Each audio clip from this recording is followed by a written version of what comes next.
যদি কেউ সুস্থ ও রোগমুক্ত হতে চায় তাহলে আমাদের শরীরের তিনটে সেন্সিটিভ বিষয়ের খেয়াল রেখে যত্ন নেওয়া উচিত। এই তিনটে জিনিস হলো বাত, পিত্ত এবং কফ। সুস্থ থাকার জন্য এই তিনটে জিনিসের ভারসাম্য বজায় রাখা আমাদের অন্যতম জরুরি একটা কাজ। আমাদের শরীরে এই তিনটে জিনিসের ভারসাম্য বজায় রাখা না গেলে শরীরে রোগ হবেই।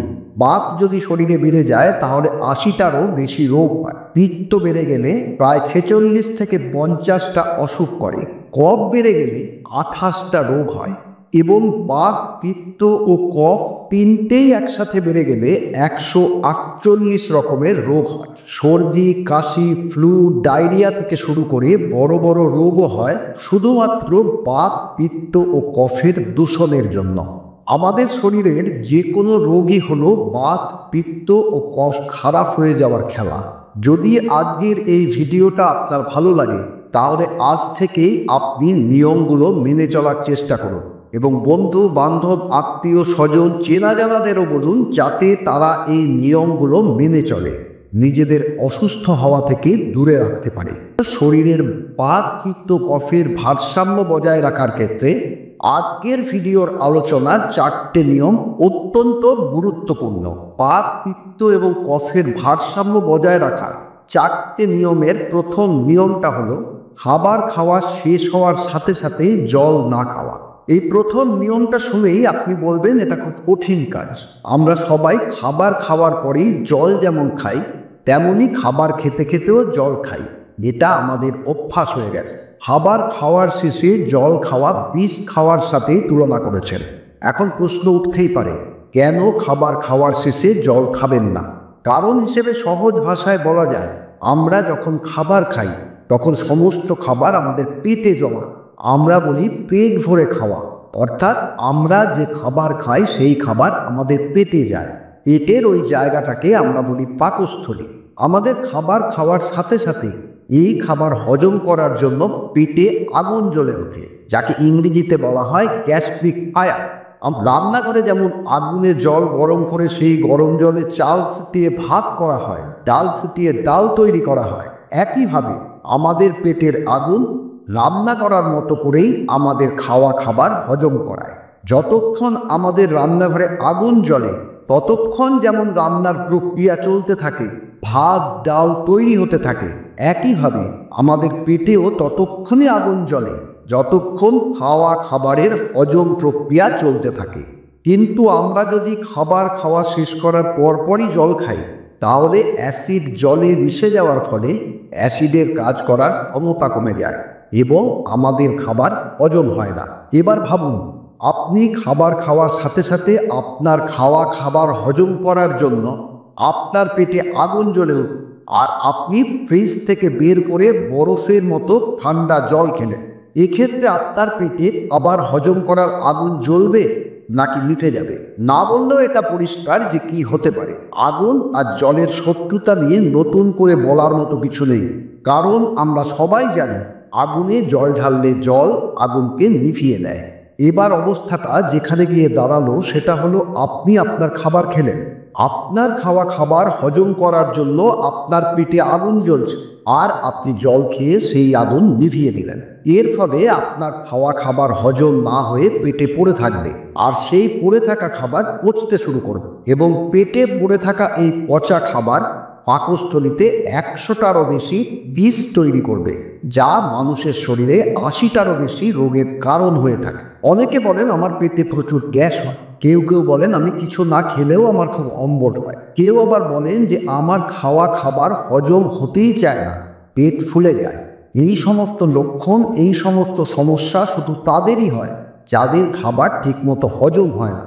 এবং খাবার ঠিকমতো হজম না হওয়ার সবচেয়ে বড় কারণ হলো খাওয়া শেষ করার পরপরই জল খাওয়া। আর এবার জেনে দেওয়া যাক খাওয়ার কতক্ষণ পরে জল খাওয়া উচিত। খাবার খাওয়ার অন্তত ১ ঘন্টা পরে জল খাওয়া উচিত, কারণ পেটের আগুন জ্বালানোর এই প্রক্রিয়াটা খাওয়ার পর প্রায় ১ ঘন্টা চলতে থাকে। এরপরে আগুন নিজে নিজেই শান্ত হয়। দিনে বা রাতে যদি ৯টায় খাবার খান তাহলে ১০টায় জল খেতে পারেন, ১০টায় খাবার খেলে ১১টায় জল খাবেন। অর্থাৎ খাবার খাওয়ার ঠিক 1 ঘন্টা পরে। এখন আপনার মনে এই প্রশ্ন আসতেই পারে যে খাবার খাওয়ার আগে কি জল খেতে পারবেন? এর উত্তর হলো হ্যাঁ, খাবার খাওয়ার 40 মিনিট আগে অবশ্যই জল খেতে পারবেন। রাত 10টায় যদি ডিনার করতে চান তাহলে 9টা 20 মিনিটে যতটা পারেন জল খেয়ে নিন। তারপর 40 মিনিট পরে রাতের খাবার খান। আপনি আরও একটা প্রশ্ন করতে পারেন যে ঠিক আছে, আপনি খাওয়ার পরে জল খাবেন না, কিন্তু খাওয়ার পরে কি আপনি জল ছাড়া অন্য কিছু পান করতে পারবেন? এর উত্তর হলো আপনি খাওয়ার সাথে সাথে যদি কিছু পান করতে চান তবে তাহলে ফলের রস খেতে পারেন। আখের রস, কমলা লেবুর রস, ডালিমের রস খেতে পারেন। এখন আপনি বলবেন জলের বদলে এইসব দামি জিনিসের রস প্রচুর টাকার ধাক্কা। এক্ষেত্রেও উপায় আছে, সবচেয়ে সস্তা লেবুর রস খেতে পারেন। যদি এই প্রথম নিয়মটা মেনে চলা যায় তাহলে কখনোই 80টা রোগের মুখোমুখি হতে হবে না। দ্বিতীয় নিয়মটা হলো যে আপনি যখনই জল খাবেন সব সময় চুমুক দিয়ে জল খাওয়ার অভ্যাস তৈরি করুন। ঠিক যেভাবে আপনি গরম চা, গরম কফি, গরম দুধ চুমুক দিয়ে দিয়ে খান, সেইভাবে। ইংরেজিতে যাকে বলা হয় সিপ সিপ করে পান করা। আমাদের অভ্যাস এক নিঃশ্বাসে গ্লাস বা বোতল থেকে ঢক ঢক করে যতটা প্রয়োজন ততটা জল খাওয়া। এই পদ্ধতি ভুল। আপনি বলতেই পারেন চুমুক দিয়ে জল খেতে হবে কেন? ব্যাপারটা হলো যে আমরা যখন গরম চা, কফি খাওয়ার মতো চুমুক দিয়ে দিয়ে জল খাই তখন প্রতিটা চুমুকে আমাদের মুখের লালা জলের সাথে মিশে পেটে যায়। আমাদের মুখের লালা ক্ষার ধরবে এবং আমাদের পাকস্থলীতে যেহেতু সবসময় অ্যাসিড তৈরি হয়, তাই 1 চুমুক জল খেলাম এবং মুখের ক্ষারীয় লালা তার সাথে পাকস্থলীর ভেতরে গেল। একইভাবে প্রতি চুমুকে মুখের ক্ষারযুক্ত লালা পাকস্থলীতে যাওয়ার ফলে লালার ক্ষার পাকস্থলীর অ্যাসিডের সঙ্গে মিশে প্রশমিত করবে অ্যাসিডকে, এবং এই ক্ষার যদি অ্যাসিডের সাথে ঠিকমতো মিশে যায় তাহলে কোনো মানুষের পাকস্থলী কখনোই অ্যাসিডিক হয় না। পাকস্থলীর অম্লতা কমার জন্য পেটে জ্বালা পোড়ার সমস্যা শেষ হয়ে যায় এবং পাকস্থলী অ্যাসিডিক না হলেও রক্তও অ্যাসিডিক হয় না। যার পেটে অ্যাসিডিটি নেই তার রক্তে অম্লতা থাকে না। যার রক্তে অম্লতা নেই তার শরীরে বাত, পিত্ত ও কফের ভারসাম্যহীনতার পরিস্থিতি তৈরি হয় না। তাই জল খান চুমুক দিয়ে দিয়ে। আমরা বলে যখনই জল বা জল জাতীয় কিছু পান করবে তখন প্রতিটা চুমুক মুখের ভেতরে রাখুন এবং জিভ দিয়ে কিছুক্ষণ নাড়াচাড়া করে তারপর পান করুন। এতে আপনার শরীরের আরও উপকার হবে এবং আপনার কখনোই অ্যাসিডিটি বা বুক জ্বালা করার মতো কোনো সমস্যা থাকবে না। যে ঢক ঢক করে জল খেতে নেই, চেটে বা চুমুক দিয়ে জল খেতে হয়। তাই জল খাওয়ার পদ্ধতি পরিবর্তন করুন, জল চুমুক দিয়ে খান। 3 নম্বর নিয়ম, আপনি যত তৃষ্ণার্তই হন না কেন, আপনার যত তেষ্টাই পাক না কেন, স্বাভাবিক তাপমাত্রার জল, যা আমাদের শরীরের তাপমাত্রার সমান, সেই জল খান। কখনোই বরফ দেওয়া জল, ফ্রিজে রাখা জল, কুলারের জল, অর্থাৎ যে জলের তাপমাত্রা খুব কম সেই ধরনের জল কখনোই খাবেন না। কারণ আমরা সবাই জানি আমাদের শরীরের স্বাভাবিক তাপমাত্রা 98.2 ফারেনহাইট। অতএব আপনার শরীর গরম এবং জল ঠান্ডা। এবার সহজ ভাষায় বুঝিয়ে বলা যায়, আমাদের শরীর ভেতর থেকে গরম থাকে। আমাদের পেট যখন গরম তখন বরফের মতো ঠান্ডা জল খাওয়ার ফলে শরীরের ভেতরের তাপমাত্রার হঠাৎ পরিবর্তন ঘটে, যা আমাদের দেহে পিত্ত এবং কফের ভারসাম্যকে নষ্ট করে দেয়। ঠান্ডা, কাশি, জ্বরের মতো সমস্যায় ভুগতে হয় আমাদের। বরফের মতো ঠান্ডা জল খেলে হয় জল পেটকে ঠান্ডা করবে অথবা পেট ঠান্ডা জলকে গরম করবে। এবার জল যদি পেটকে ঠান্ডা করে তবে পেট ঠান্ডা হওয়ার সাথে সাথে আমাদের হৃৎপিণ্ডও ঠান্ডা হবে। হৃৎপিণ্ড ঠান্ডা হওয়ার সঙ্গে সঙ্গে মস্তিষ্ক ঠান্ডা হবে, আর মস্তিষ্ক ঠান্ডা হলে মানুষও ঠান্ডা হয়ে যাবে।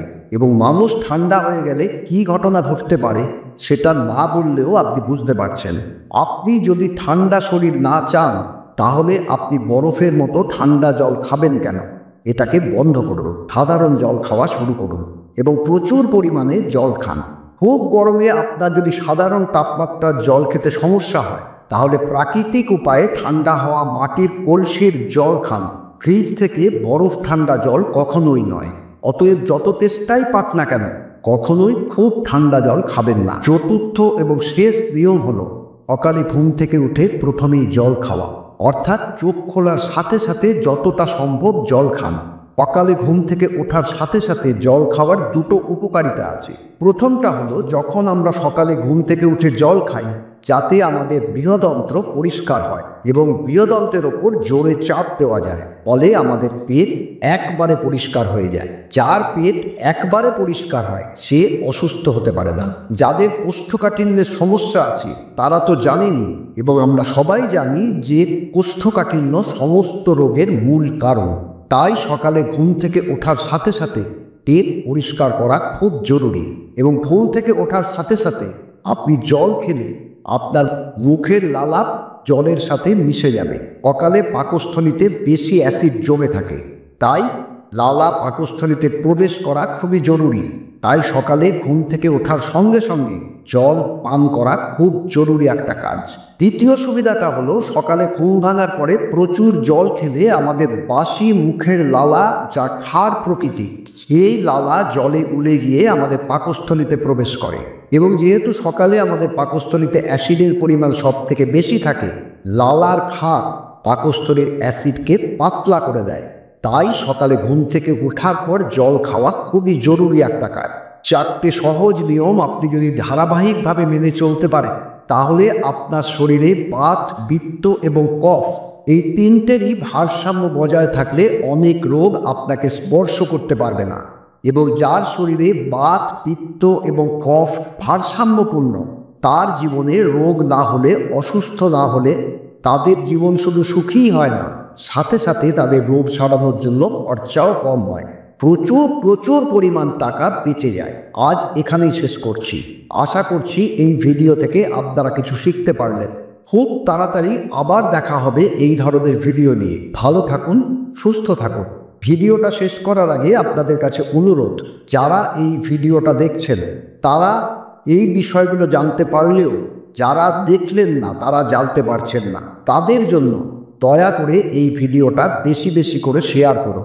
কারণ এমন অনেক লোক আছে যারা জীবনে জল খাওয়ার 4টে নিয়ম মেনে তাদের জীবনকে আশ্চর্যজনকভাবে সুস্থ রেখেছেন। প্রার্থনা করি আপনার সুখী জীবন। এখানেই শেষ আজকের ভিডিও। ভিডিওটা ভালো লাগলে সাবস্ক্রাইব ও শেয়ার করুন। পরের ভিডিও পেলে বেল আইকনে ক্লিক করুন। ভালো থাকুন, সুস্থ থাকুন। নমস্কার।